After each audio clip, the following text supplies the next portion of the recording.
الحمد لله وكفى والصلاة والسلام على عباده الذين اصطفى خصوصا على أفضلهم وخاتم النبيين محمد الأمين وعلى آله وصحبه أجمعين وبعد.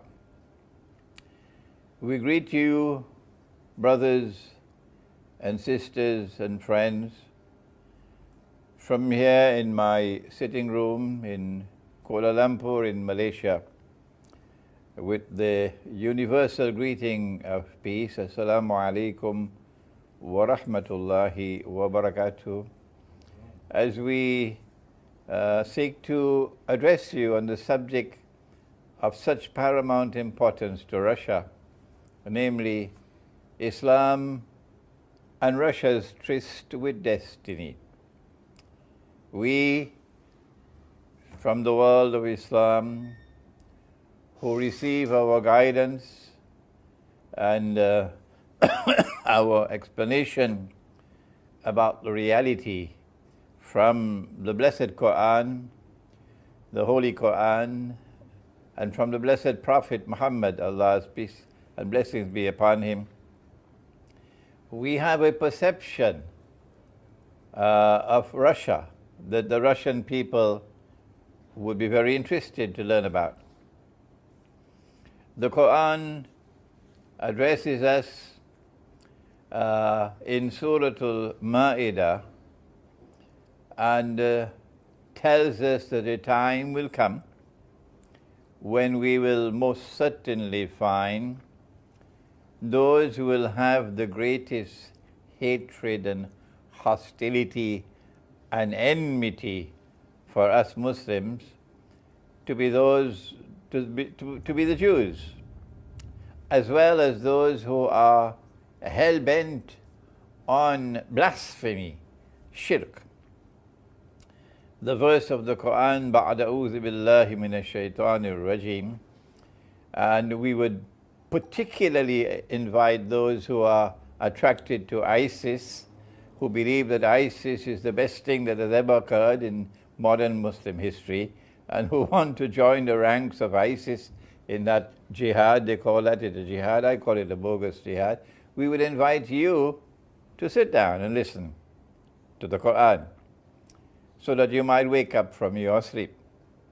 بَعْدَ أَعُوذُ بِاللَّهِ مِنَ الشَّيْطَانِ الرَّجِيمِ لَتَجِدَنَّ أَشَدَّ النَّاسِ عَدَاوَةً لِلَّذِينَ آمَنُوا الْيَهُودِ وَالَّذِينَ أَشْرَكُوا. You will most certainly find in time to come that those who will have the greatest hatred and hostility and enmity for you would be Jews.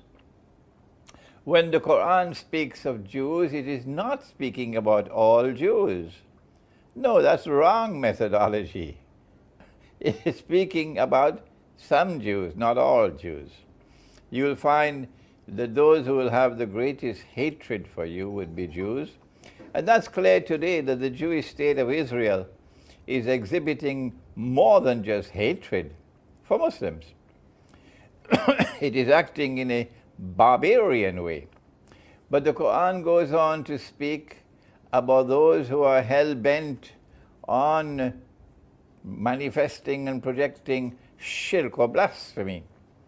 And that is precisely the conduct of those who control power in the world today, in Washington, in London, in Paris, in Germany, etc.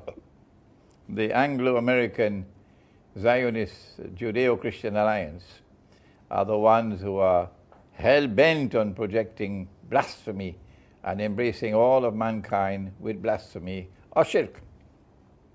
There are many examples of it that we can give to you, but we've done that in so many previous lectures of ours. But then after having spoken about those who would at that time have this greatest hatred for us, Muslims, the Quran then goes on to say that at that time you will find something else. وَلَتَجِدَنَّ أَقْرَبَهُمْ مَوَدَّةً لِلَّذِينَ آمَنُوا الَّذِينَ قَالُوا إِنَّا نَصَارَى. That you will most certainly find at that time when the Jews exhibit the greatest hatred of all, at that time you will find that those who are closest of all to you Muslims in love and affection would be those who say, we are Christians.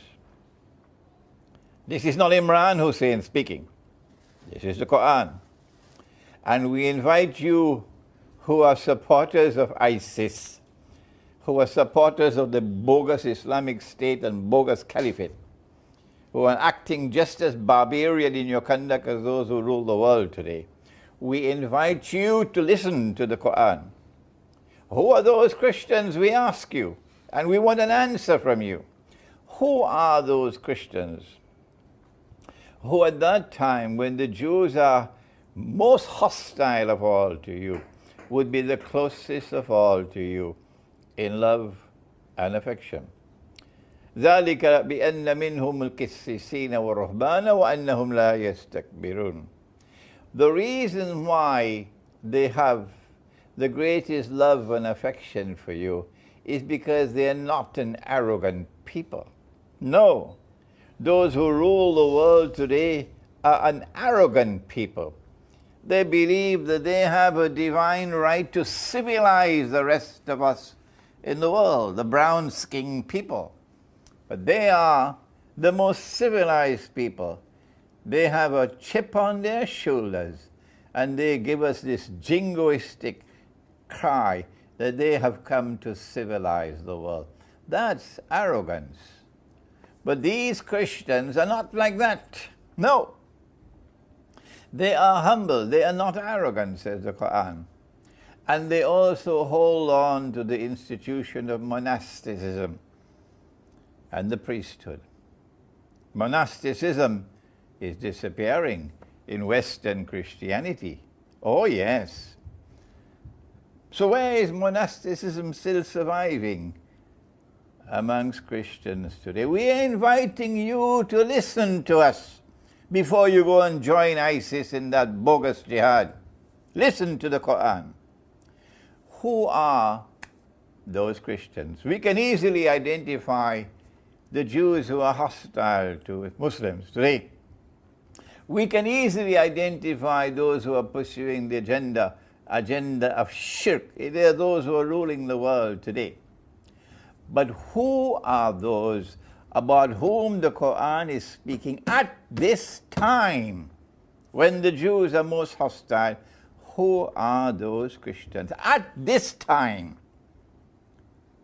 who are closest in love and affection for us Muslims, who are not an arrogant people, no, and who are still holding on to the institution of monasticism? Will you answer me before you go and join ISIS?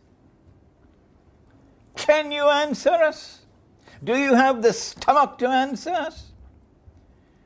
Forgive my frustration at these Muslim youth who have eyes and yet cannot see. They have ears and yet cannot hear. They have hearts and yet do not understand. They're just like cattle. وَلَقَدْ ذَرَأْنَا لِجَهَنَّمَ كَثِيرًا مِنَ الْجِنِّ وَالْإِنسِ. Allah has warned. Your blindness is not going to be an excuse on Judgment Day. Large numbers are destined for Jahannam because they have eyes and yet cannot see. So we are speaking to you today to open your eyes. Who are those Christians? Who are those Christians who are closest in love and affection for us Muslims, who are not an arrogant people, and who are holding on to the institution of monasticism, the monasteries and the monks? Does the Quran help us to answer this question? Before we go and search outside, let us go to the Quran. Yes, the Quran does speak to us and help us to answer the question by eliminating a certain part of the Christian world. Where does it do so? It does so in Surah Al-Ma'idah, the same Surah Al-Ma'idah. And kindly forgive me for having to come back to this verse of the Quran again and again and again and again and again. Because those who are attracted to ISIS, they just can't hear me. They just will not come to the Quran. They run from the Quran. So you're not a Muslim worthy of anything at all. If you're running from the Quran, why run from the Quran? Come on and listen to the Quran. Allah gives a command, doesn't He? Ya ayyuhalladhina amanu, O you who have faith in Allah, the one God. La tattakhidul yahuda wan nasara awliya. Do not take the Jews and do not take the Christians as your friends and allies.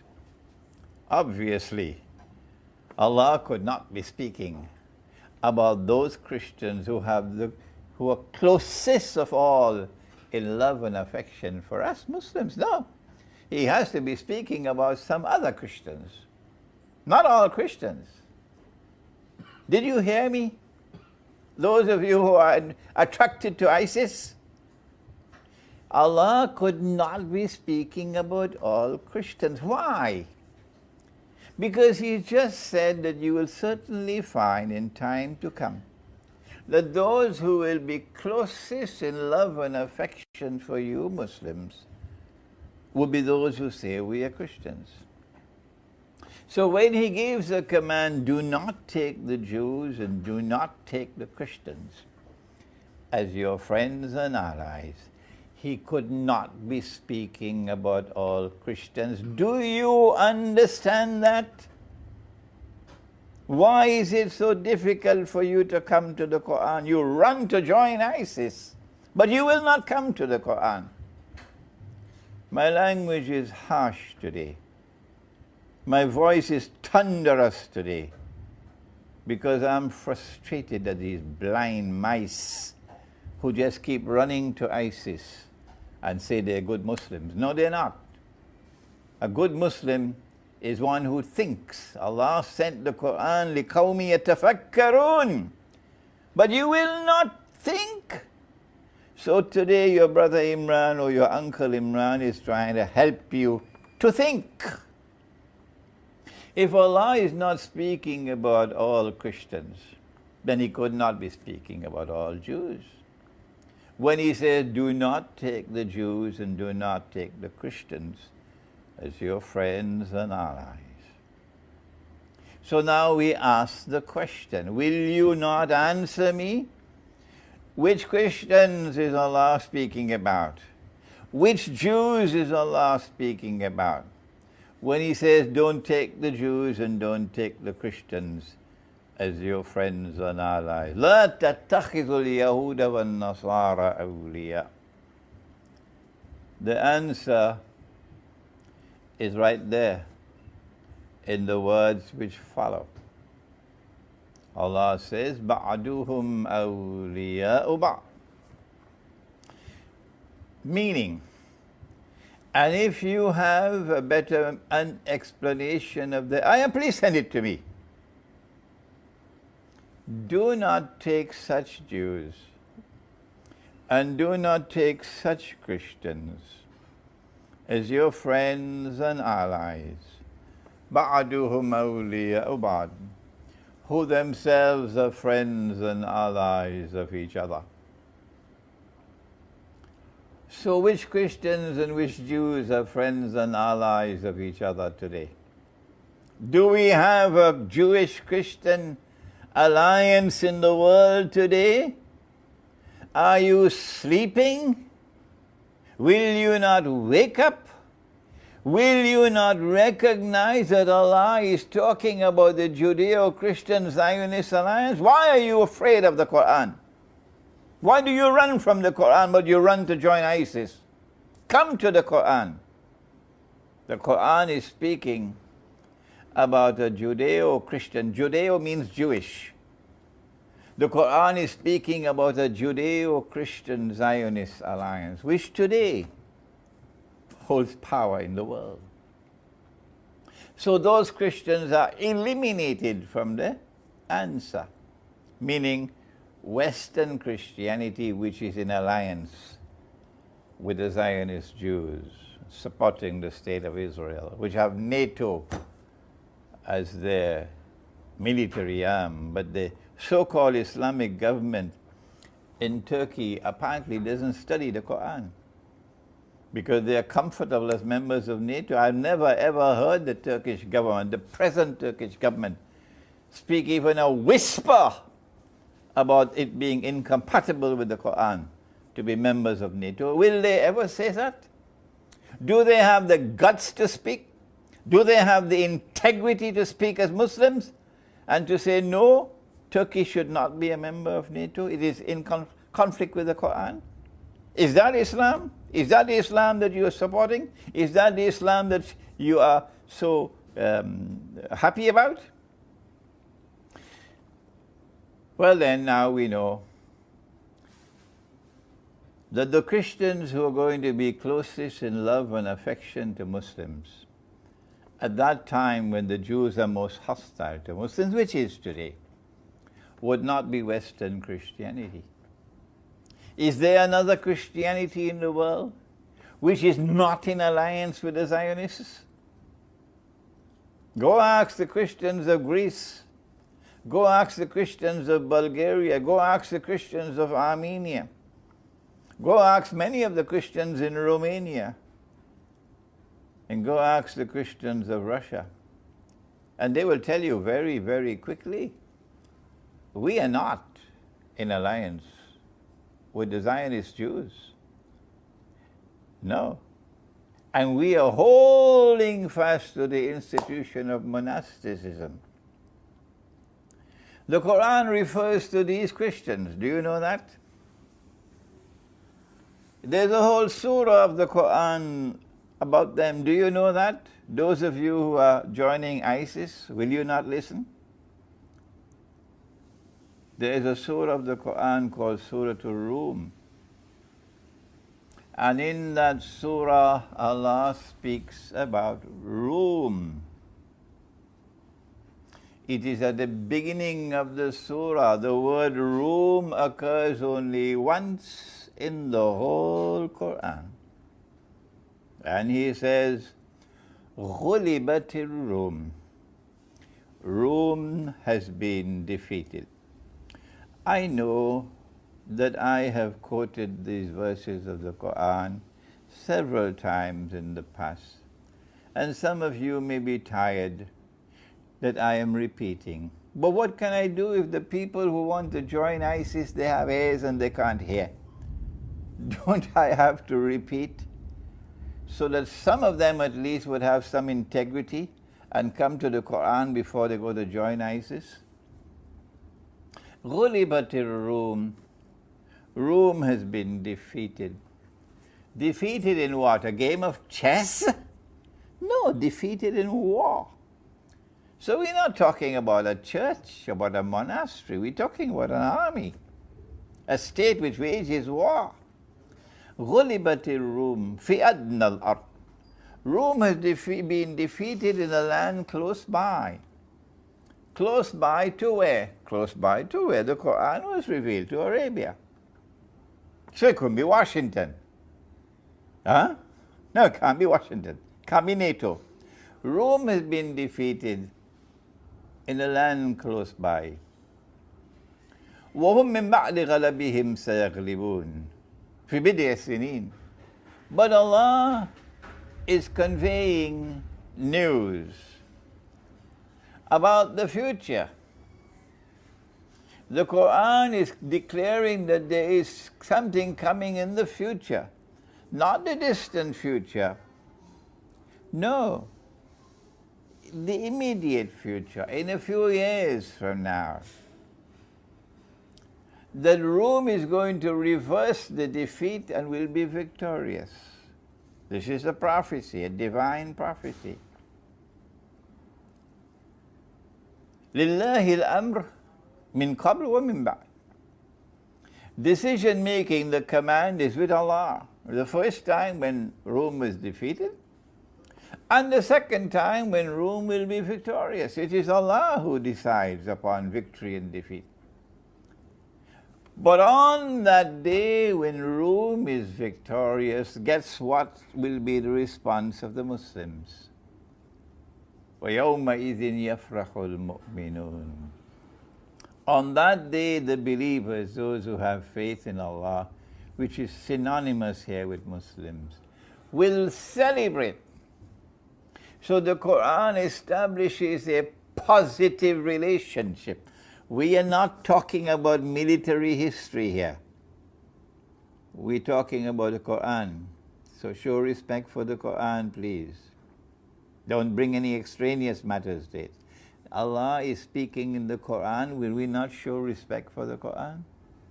That on that day when Rome is victorious, the Muslims will celebrate. So the Quran establishes a positive relationship, a friendly relationship, a loving relationship between Muslims and one part of the Christian world, which is called Rome. Who is Rome? Answer: Rome is Constantinople, the Byzantine Empire, Orthodox Christianity. Orthodox Christianity does not celebrate Christmas on December 25th. Didn't you know that?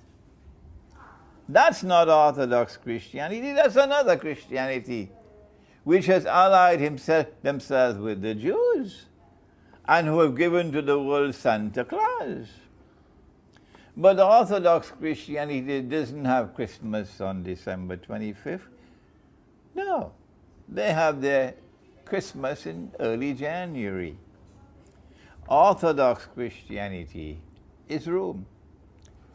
And it is Orthodox Christianity that Allah is speaking about. Rome that He is speaking about. When He says that at that time, when the Jews are most hostile of all to you, at that time you will find Orthodox Christians coming to you as closest of all in love and in affection. Is this so difficult for you to understand? How many times must I repeat it? People are fed up now, Imran Hosein, repeating and repeating and repeating. Who is the leader of Rome today? Is it Greece? The Greek always remind us that they had built Hagia Sophia when Christianity has not yet reached Russia. And when the Russians wanted to know which religion to join, when the delegation came to Constantinople and they saw Hagia Sophia, they were so impressed that they went back and reported, and Russia decided to join Orthodox Christianity. The Greek never tire in telling us they were Christians before the Russians. But today the leader of the Orthodox Christian world is indeed Russia. Russia is the biggest, the most powerful, leading nation in the Orthodox Christian world. So Russia is the leader of Rome today. If the CIA, have you heard me? If the CIA sends weapons and arms, and before that it was Britain doing it, Britain sending weapons to Imam Shamil, Britain sending weapons and sending money to Imam Shamil in the Caucasus to launch a rebellion against Russia, Tsarist Russia. If Britain is and United States of America are doing the dirty work of providing the weapons and providing the training and providing the financing as they're doing now for this bogus ISIS, and Russia responds to protect itself from this attack that is being launched through Muslims by the United States and Britain, are you going to blame Russia for seeking to protect itself when the CIA comes to stab you in the back at Grozny with the Chechens? Even the Chechens themselves admit that they were getting weapons from the CIA, from the Americans. So you're going to hold that against Russia? No, the Russians are absolutely correct in protecting Russia from this attack which is being launched by the CIA using Muslims. Muslims who have eyes and can't see because Allah prohibits you from taking weapons from the Americans and therefore from Saudi Arabia. So therefore, we have come to the conclusion that between Islam and Russia there is a link. The link is that the Quran recognizes Orthodox Christians, or Rum, to be those who at this time in history would be the closest in love and affection for Muslims. That is already taking place. I told you I went to Russia, I went to Moscow last July, and I spoke at the State University of Moscow, and I got a very respectful and a very friendly welcome and response, and I was invited to come again. And since I spoke in Moscow and since my lectures have been coming on the internet, I'm receiving emails from all over the Orthodox Christian world. All of them showing their approval and their fondness for this exposition of Islam that they're hearing from me, so different from Ottoman Islam, which waged relentless, unjust war, bogus jihad against Rome, Orthodox Christians, for 500 years on behalf of Dajjal. Now that we've established a positive relationship between Islam, the religion, and Russia, the leader of Rome today, now we can proceed with our subject of Islam and Russia's tryst with destiny.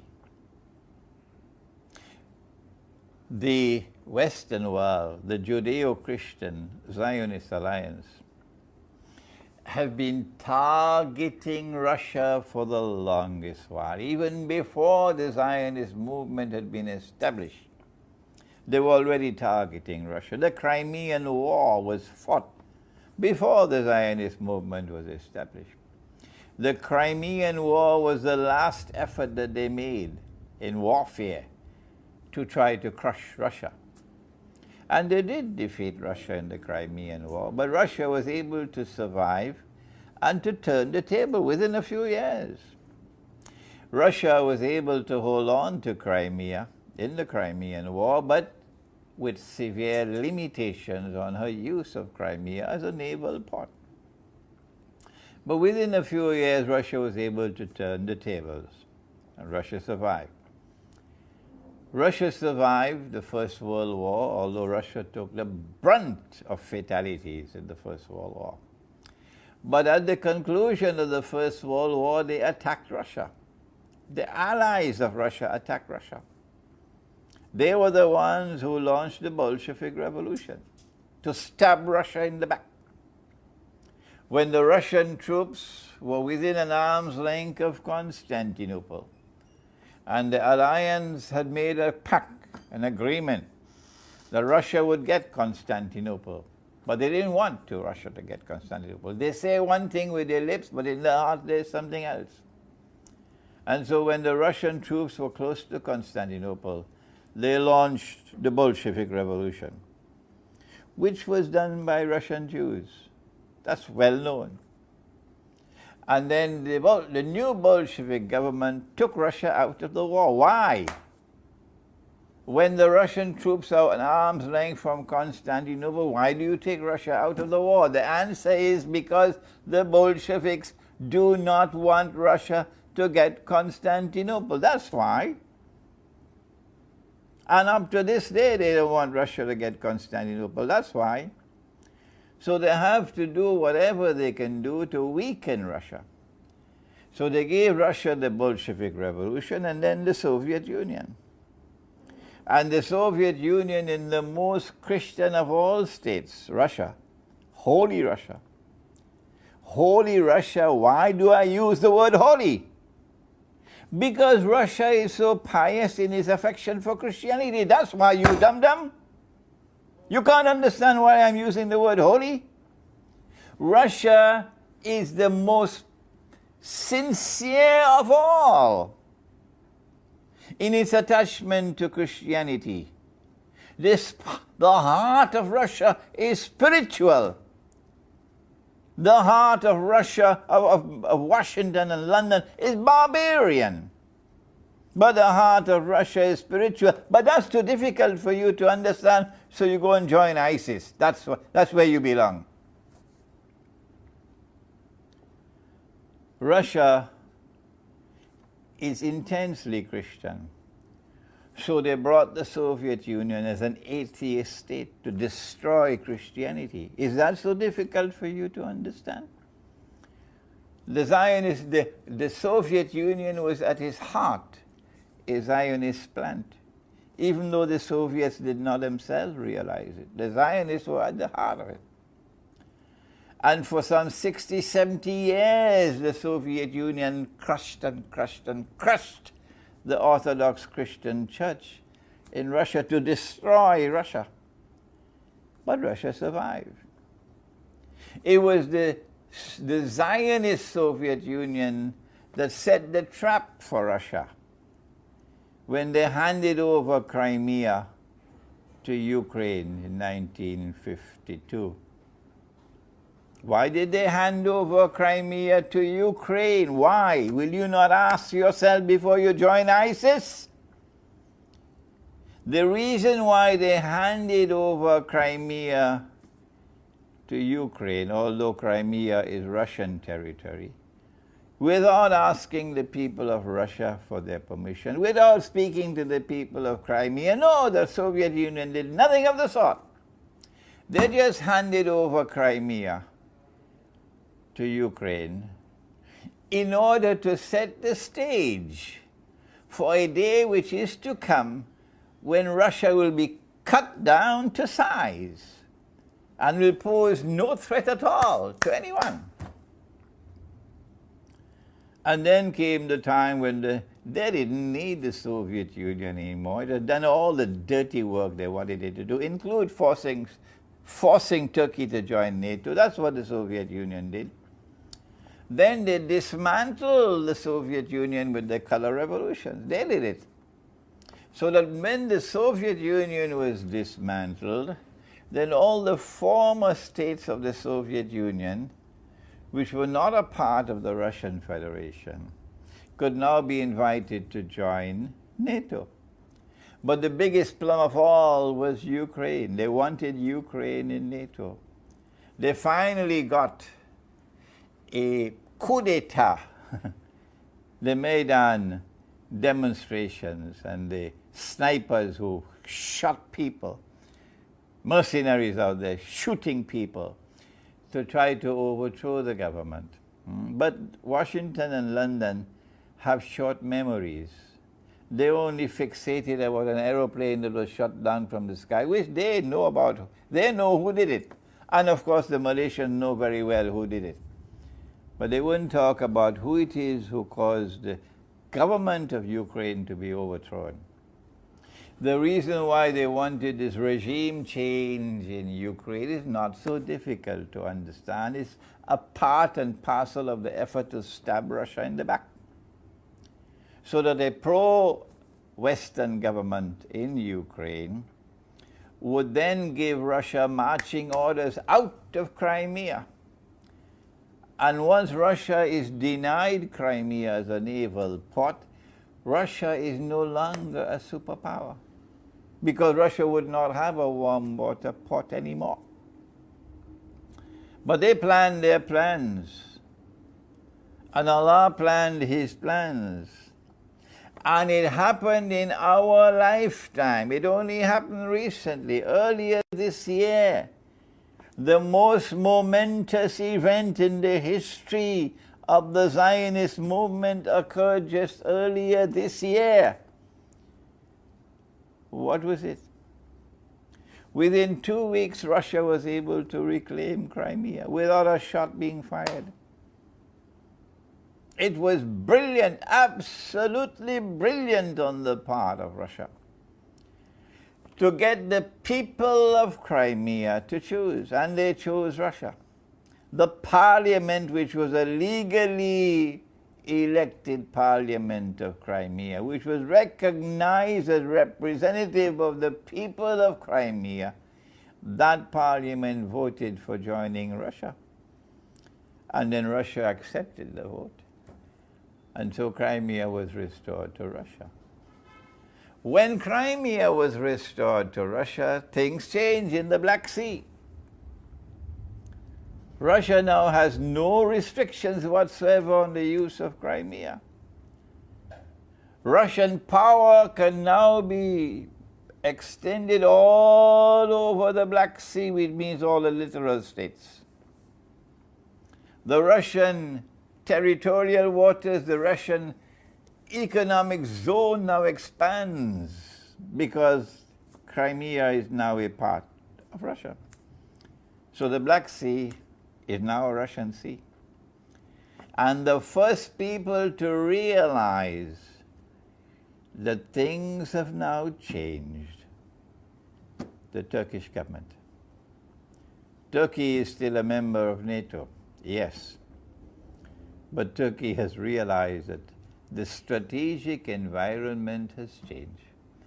And that is why Turkey had to break ranks with NATO. At a time when the Europeans are attempting to isolate Russia, at that time with sanctions, with the Russian ruble reeling, at that time Turkey chose to slap them on their face in an agreement with Russia on oil. The agreement on oil and on gas is just part of the big picture. Turkey has sent a message to the world. And the message is that Turkey now recognizes the political reality of a change in the strategic environment in that region of the world, the Black Sea, where Russia is now the dominant power. Because the Zionists have suffered their most significant loss and setback in the history of the Zionist movement in Russia's recovery of Crimea. And because time is now on Russia's side, the longer Russia has without a war, the stronger will Russia become. Because Russia can now exploit her control over Crimea to project power in that region of the world, nuclear power. Mr. Putin made the statement, just few words, but they were powerful words. He warned the world, don't mess with nuclear Russia. And the words reached Turkey.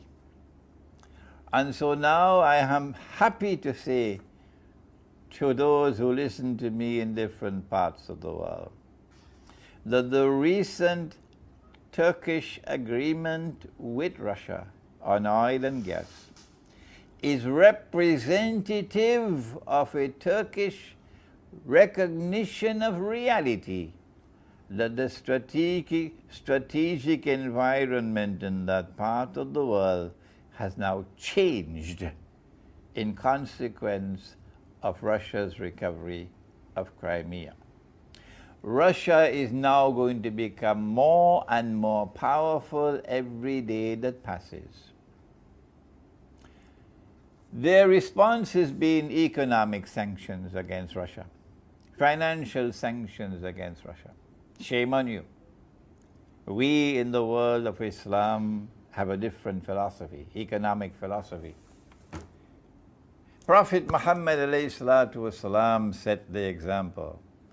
We in Islam, we never use trade and business as a weapon. Shame on you! Shame on you for using trade as a weapon. You should be ashamed of yourself. We have a higher standard than that.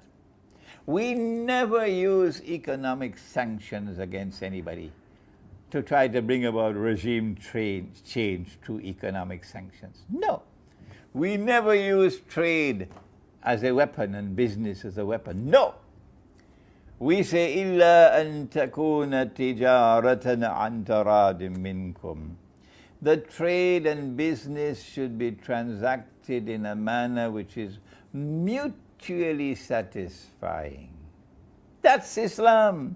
That's the Quran. That's a much higher standard of conduct than that being demonstrated by these people in Europe, imposing their rotten economic sanctions against people. That's their barbarian philosophy.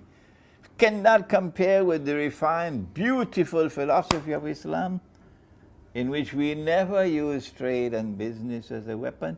Do you not have sense before you go and join ISIS? Leaving Islam to go and join ISIS? Do you not have sense? As a consequence of the realization that Russia is now going to become stronger and stronger, they are imposing economic sanctions to try to destabilize Russia. And now we want to pause to speak to the Russian people and to the Russian government, if we are to be allowed to offer a word very humbly yet very sincerely.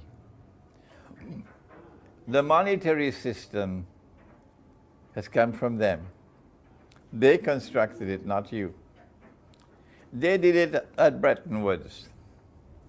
And then when Bretton Woods collapsed in 1971, they're the ones who brought the petrodollar monetary system into being in 1973.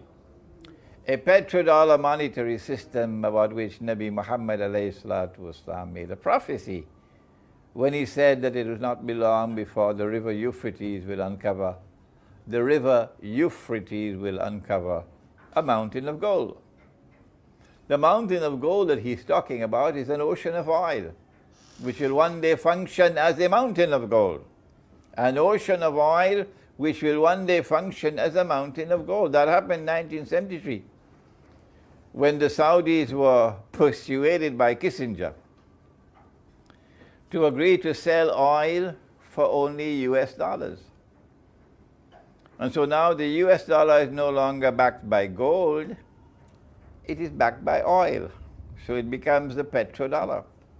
So oil is functioning as gold.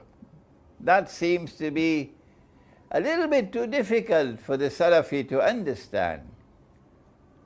But perhaps one day understanding will come, inshallah. The petrodollar monetary system is built, has an inbuilt mechanism which allows them to attack any currency they want. And all they need is a camouflage to camouflage their attack. They did it with Robert Mugabe in Zimbabwe, with his Zimbabwe dollar. They're doing it now with the ruble. And what they did is to use Saudi Arabia to pump more oil into the market to bring down the price of oil. But they didn't need to pump more oil. They're able to manipulate the market, to take the price up when they want and bring it down when they want. They do that with gold all the time. So they do that with oil. And they're bringing the price of oil down. It is so shamefully naked what they're doing, in order to sabotage Russia, so that the Russian economy would reel. As the Russian ruble falls in value, Russian prices will go up. It's called inflation. And as the prices keep on going up, the people will become discontented, they will lose favor, the government will lose favor with them, and then you'll have the rioting and so on, you'll have the people demonstrating, which is what they want. They want to bring down the Russian government, and they're using this rotten mechanism of inflation. And so we have a word to share with the Russian people and with the Russian government. You cannot beat them at their game. Venezuela, we say the same thing to you. You can't beat them at the game. Bolivia, we say the same thing with you. You can't beat them. Algeria, are you listening to me? Algeria, are you listening to me? You cannot beat them at their game. Where is the Algerian money today? The only way you can insulate yourself against this venomous attack of inflation, when they attack your money and the ruble is falling in value. I was in Moscow last year, June, and the ruble was trading at about 33 rubles to $1 US, which is already bad. And now the ruble is more than 50, maybe going up to 60 or so, which is shameful, disgraceful, because it's going to lead to inflation. And inflation is going to lead to public discontent. And public discontent is going to lead to demonstrations. And demonstrations are going to lead to regime change. So then what should you do? How do you get out of this trap? They laid for you. You don't solve the problem by the State Bank of Russia intervening in the market to try to prop up the ruble. That won't succeed. The answer from Islam, and we offer these words to you with some embarrassment because our own governments won't listen to us. No. Not even the Iranian government would listen to us. The answer is to do what many states in the United States have already done. The answer is to do what the state of Israel has already done. There are precedents. Namely, you make gold and silver coins legal tender. That's all. Make gold and silver coins legal tender. Russia has enough gold to mint the coins. And when you make gold and silver coins legal tender, the implication would be any shopkeeper would have the right, would have the obligation to accept gold and silver in payment for goods. Any worker will have the right to ask for his salary to be paid to him in gold and silver. And as the Russian people see that gold and silver is storing value and holding value, it has integrity as money, it has intrinsic value which is stable, whereas the ruble is constantly falling in value. The good money will eventually replace the bad money. And as more and more people hold on to the good money, the money which is solid money, which is halal money, inflation disappears. There's no such thing as rising prices except on the basis of demand and supply. These are gentle words that we share with Russia. Now, for Russia's tryst with destiny. The Prophet, Allah's blessings be upon him, spoke about the Malhama, or the Great War. He said, Umranu Bayt al-Maqdis Qarabu Yatrib, that when Jerusalem is built up and flourishing, look to Medina to see when will Medina be lying in ruins, in forlorn dissolution. Qarabu Yatrib Khurujul Malhama, when Medina is lying in ruins. Is it ISIS which is going to do that? When Medina is lying in ruins, when Medina is in forlorn desolation, that will be the time when the Malhama will occur. We are now on the doorstep of the Malhama. It is inevitable that Russia will be attacked. Inevitable. It's just a matter of time. And that will be the Malhama, because it's going to be nuclear weapons. How do we know it's nuclear weapons? Because the Prophet said they will fight over that mountain of gold. And 99 out of every 100 would be killed. That can't be conventional warfare. 99 out of every 100 being killed has to be nuclear warfare. And there could only be one nuclear war in history, only one. So the Malhama is the nuclear war that is coming. We know it's coming because our Prophet prophesied it. I was thinking that perhaps it might be 5 or 10 years away. But then I had a dream, I shared it with you. I was in Iran for a conference in September. And the dream occurred twice in the same night. I normally do not share my dreams with the public. No. But I've done it on this occasion because I believe the dream was sent to me, so I should convey it to others. I saw nuclear war. I saw nuclear missiles being shot into the sky. Twice in the same night. And then I saw Pakistan was a part of it. Because those who want to keep on ruling the world so they can deliver the rule of the world to the state of Israel cannot allow the world of Islam to have nuclear weapons. So Pakistan cannot be allowed to remain a nuclear power. Not possible. Since they've not got a chance to attack Pakistan so far, they're going to use the opportunity of nuclear war to attack Pakistan. At that time, Pakistani people, dua is not going to help. Not while you have these traitors ruling over you who are Saudi clones and who wage war on behalf of the enemies of Islam to kill innocent people. To kill innocent people saying that they are terrorists without even giving the boy a chance to be defended in a court of law. Does Islam allow you to do that? Does the state have the right to kill people? That's what you just did 2 days ago to the son of a great Sheikh. I knew that Sheikh, Sheikh Gulsher Shukri. He was an elder brother to me. I loved him very much. He was a learned man. He was from Guyana in South America. Maulana Fadlur Rahman Ansari, who was my teacher, chose Gulsher to be his student. Wanted Gulsher as his student. Instead, Imran became a student. And so Sheikh Gulsher had an honorable place in the world of Islam. And this was his son. Why did he not have a chance to go in a court of law and be tried for the accusations that have been launched against him? No, you kill him. You kill him so he doesn't have a chance to be defended in a court of law. That's why. That's what the government and Pakistan Armed Forces did. So when the time comes for the attack to be launched on Pakistan, I wonder whether dua will help on that day. The heavens must be so angry with those who rule over Pakistan today. Not just the Pakistani people detest you. The Pakistani people detest you. And when they have a chance, they'll lynch you.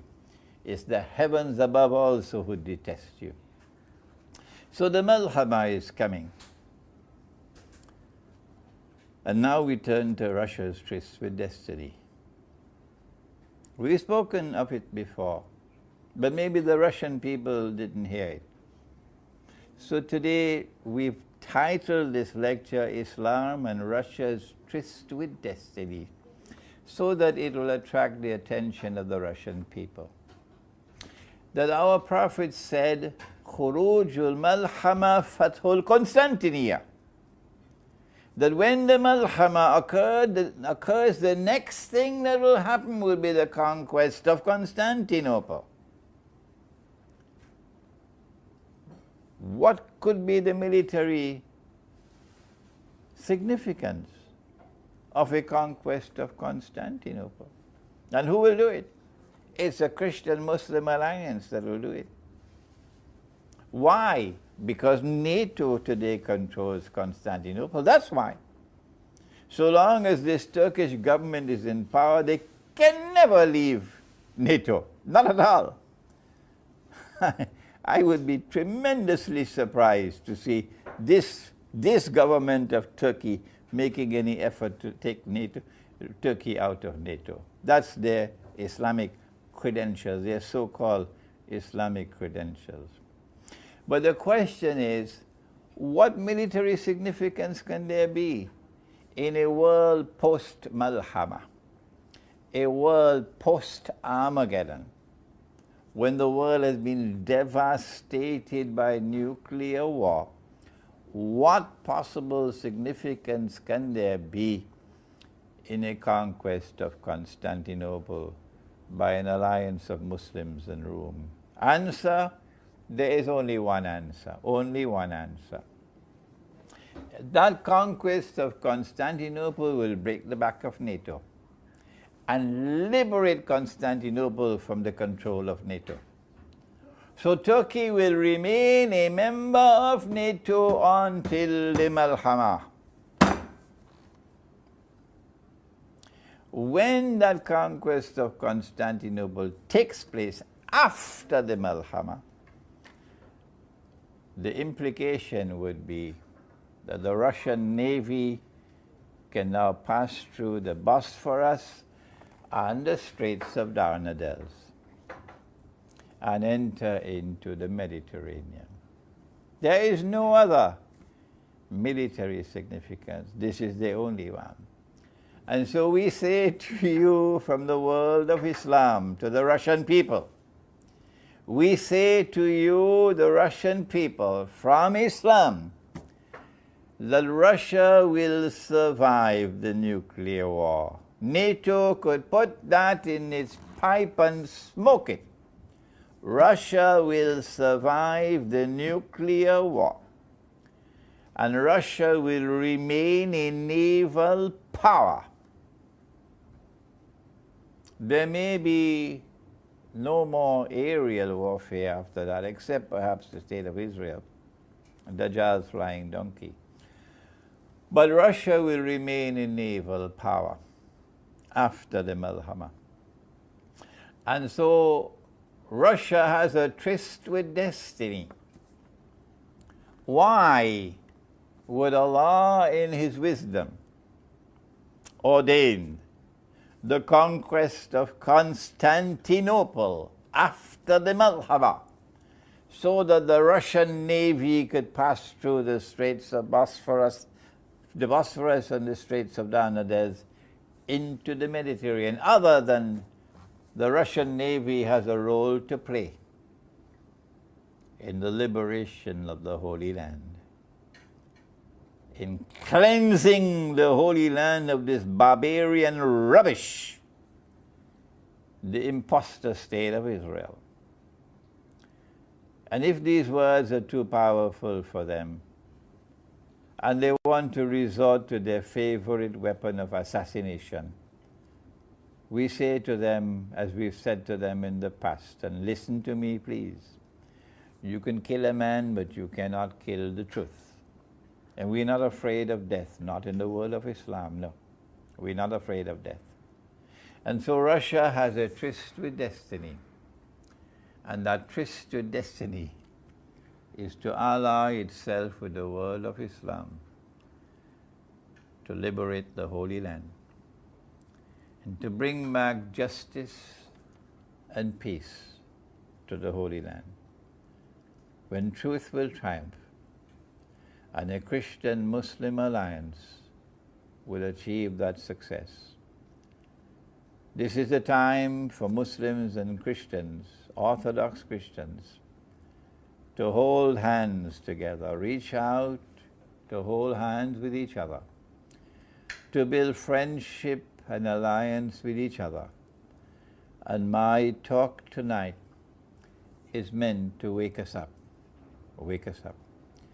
And my talk tonight is also meant to try to reach at least some of those who are joining ISIS, believing that they are going on the right path, to say to you, no, you have eyes and you cannot see.